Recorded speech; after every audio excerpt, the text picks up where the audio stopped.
دل کی آنکھیں کھل جاتی ہیں، وہ نامراد بھی ہے نا تو بامراد ہو جاتا ہے۔ اور جو بندہ حضور کے احسانات کے ساتھ ایک تسبیح درود پاک کی پڑھے گا وہ نامراد سے بامراد ہوگا۔ اور بامراد کیسے ہوگا؟ ذرا غور سے سنیں۔ بامراد کیسے ہوگا؟ ذرا غور سے سنیں۔ بامراد ایسے ہوگا کہ اللہ پاک اگر اس کی پیشانی پہ بدبختی، شقاوت، ذلت، لعنت لکھی ہے، اللہ درود پاک استحضار سے پڑھنے کی برکت سے اس کی پیشانی پہ رحمت، عطا اور شفقت، مہربانی، محبت اور کرم لکھ دیتا ہے۔ ایک تسبیح ایسی پڑھ لیں جس ایک تسبیح پہ استحضار ہو، دل کی کیفیتیں، دل کی گہرائیاں ہوں، جس ایک تسبیح پہ، اس ایک تسبیح کے بعد پھر آپ اپنے وجود کو دیکھیں۔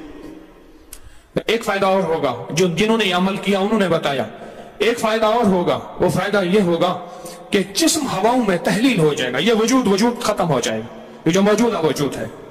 دیکھیں آپ جو خواب دیکھتے ہیں نا وہ بھی آپ کا وجود ہوتا ہے، وہ روح کی دنیا کا وجود ہوتا ہے، یہ تن اور من کی دنیا کا وجود ہے۔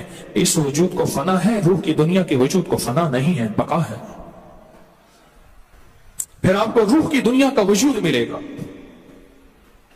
اور روح کی دنیا کا وجود پھر کائنات کی سیر کرے گا اور کائنات کے جلوے دیکھے گا، کائنات کے مظاہر اور منظر دیکھے گا۔ پھر آپ زبان پہ نہیں لا سکیں گے کہ لوگوں کے برتن چھوٹے ہیں، اور فرمایا پھر یہ شخص اپنے آپ کو چھپائے گا ایسے جیسے کوئی ناپاک کپڑے کو چھپاتا ہے، اپنے عیبوں کو جو چھپاتا ہے ایسے اپنی اس ولایت کو چھپائے گا۔ ایک تسبیح سے ابتدا ہوتی ہے، ایک تسبیح سے۔ میرے شیخ رحمت اللہ علیہ نے مجھے 1984 میں بیعت فرمایا اور اس ایک تسبیح کے پڑھنے کی ترتیب فرمائی۔ اللہ کرے مجھے بھی مل جائے۔ مشق کریں، محنت کریں، ایک تسبیح ایسی مل جائے درود پاک کی جو میرے وجود کے اندر کے سارے نظام کو دھو دے، میرے من کو، میرے تن کو دھو دے، میرے جذبوں کو دھو دے، میری آنکھوں کو، میرے کانوں کو دھو دے، میرے ہاتھ پاؤں کو دھو دے، میری ناپاک تنہائیوں کو دھو دے، اور ایسا دھو دے کہ جب اللہ کے حضور حاضر ہوں جیسے میرا کفن سفید ہو ایسے میرا دل بھی سفید ہو، سیاہ نہ ہو۔ یہ ایک تسبیح میری زندگی میں، ایک تسبیح ایسی ہو، میرے حضور کا احسان کر، آپ کے احسانات۔ اللہم صلی علی محمد و آل محمد، اللہم صلی علی محمد کما تحب و ترضی لہ، اللہم صلی علی محمد بعدد کل داء و دواء وبارک وسلم۔ کوئی بھی درود، مسنون درود ہے، اسے پڑھیں، ایک تسبیح پڑھیں، پر پڑھیں ایسے۔ اور میں یہ نہیں کہتا کہ صرف ایک ہی پڑھیں، یہ میں ابتدا بتا رہا ہوں، یہ ابتدا بتا رہا ہوں۔ اگر اس ابتدا میں ایک تسبیح ایسی پڑھنی شروع کر دیں، زندگی کمال، حیرت انگیز کمال۔ ٹینشن کا علاج آخری درجے کا، ذہنی دباؤ تناؤ کا علاج، ہائی بلڈ پریشر کا علاج، لا علاج بیماریوں کا علاج، الجھی ہوئی زندگی کا علاج، ناممکن مسائل کا علاج اور پریشانیوں کا علاج، دکھوں کا علاج، مسئلوں اور مشکلوں کا علاج، ایک تسبیح دھیان سے پڑھی ہوئی۔ پھر ایک تسبیح کریں گے کیا؟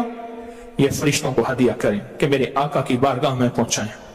نیک زمزم کی روحیں ان کو ہدیہ کریں، میرے آقا کی بارگاہ میں پہنچائیں۔ اور اللہ کے نیک ولیوں کو، صالحین کو ہدیہ کریں اور نیک جنات کو ہدیہ کریں۔ ہاں یہ ایک تسبیح ہدیہ کریں۔ فرمایا کتابوں میں ہے جتنی بھی نیک روحیں ہیں اس دنیا میں، کائنات میں جہاں بھی وہ بندہ فوت ہوتا ہے، ہر نیک روح، جنتی روح زمزم کے کنویں میں اس کا قیام ہے، اس کا مسکن، اس کا قیام زمزم کے کنویں میں ہے۔ اور جتنی بھی بدکار روحیں ہیں وہ دنیا میں جہاں بھی مرے، ان کا قیام برہوت ایک کنواں ہے جو یمن میں ہے، اس کنویں میں ان کا قیام ہے۔ حضرت شیخ الحدیث نے اپنی کتاب میں لکھا رحمت اللہ علیہ نے، فرمایا کہ ایک شخص تھا امانتیں رکھتا تھا، لوگ امانتیں اس کے پاس رکھتے تھے۔ ایک شخص امانت رکھ کے اس کے پاس سفر میں گیا، عرصے کے بعد آیا تو وہ فوت ہو گیا تھا۔ بیٹا امانت دینے سے انکاری تھا، پریشان ہوا، مکہ کے درویشوں کے پاس گیا کہ کیا کروں؟ فرمایا رات کے آخری پہر میں زمزم کے کنویں پہ جا اور آواز دے اس شخص کو جو امانتیں رکھتا تھا، تجھے پہلی آواز میں جواب دے گا اور تجھے بتائے گا کہ تیری امانت کہاں ہے۔ رات کے آخری پہر میں گیا، سلام کیا، اس شخص کو آواز دی، آواز نہ آئی، پھر آواز دی اور جواب نہ آیا۔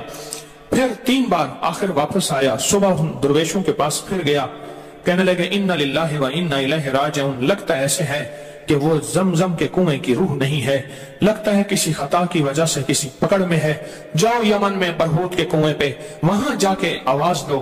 وہ پھر سفر کرتے ہوئے برہوت کے کنویں میں گیا، رات کے آخری پہر میں آواز دی تو پہلی آواز میں جواب ملا، تیری امانت موجود ہے اور وہ تیری امانت فلاں جگہ پڑی ہے، اس کو کھود کے نکال لے۔ اور پوچھا آپ یہاں کیسے؟ کہا کہ بس کوئی عمل ایسا ہو گیا تھا جس عمل کی وجہ سے میں اس وقت بدکار روحوں کے ساتھ ہوں۔ جتنی بھی نیک روحیں ہیں پوری کائنات میں، ازل سے لے کر ابد تک، آخری دم تک، آدم سے لے کر آخری دم تک، جتنی بھی نیک روحیں ہیں وہ ساری نیک روحیں زمزم میں رہتی ہیں۔ جو درود پاک پڑھیں، جو نفلی عبادات پڑھیں، جو تسبیحات پڑھیں، جو ذکر کریں، جو ہدیہ صدقہ کریں، وہ کیا کریں؟ سارے فرشتوں کو پہلے ہدیہ کر دیں، فرشتوں کو ہدیہ کر دیں۔ ان میں وہ فرشتے بھی موجود ہوں گے جو میرے حضور کے روزے پہ جائیں گے۔ صبح فجر کے بعد فرشتے جاتے ہیں، فرشتے فجر سے لے کر عصر تک فرشتے درود و سلام میرے حضور کے روزے پہ پڑھتے ہیں، پھر ڈفٹیاں تبدیل ہوتی ہیں، پھر عصر سے لے کر فجر تک اور فرشتے آتے ہیں، اور یہاں تک روایات میں آتا ہے کہ جو آج فرشتوں کی ذمہ داری لگی ہے، خدمت لگی ہے، پھر وہ قیامت تک ان کی خدمت پھر نہیں آئے گی اور وہ پچھتاتے رہیں گے۔ اتنے فرشتے اللہ نے بنائے ہیں۔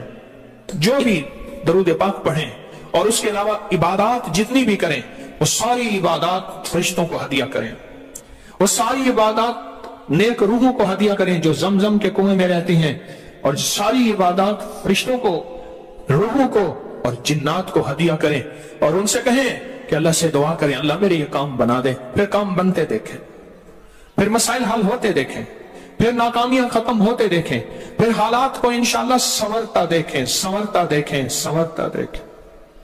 بہت میں نے طاقتور وظیفہ، بہت طاقتور عمل اور بہت طاقتور ایک کنجی اور ایک راز دے دیا۔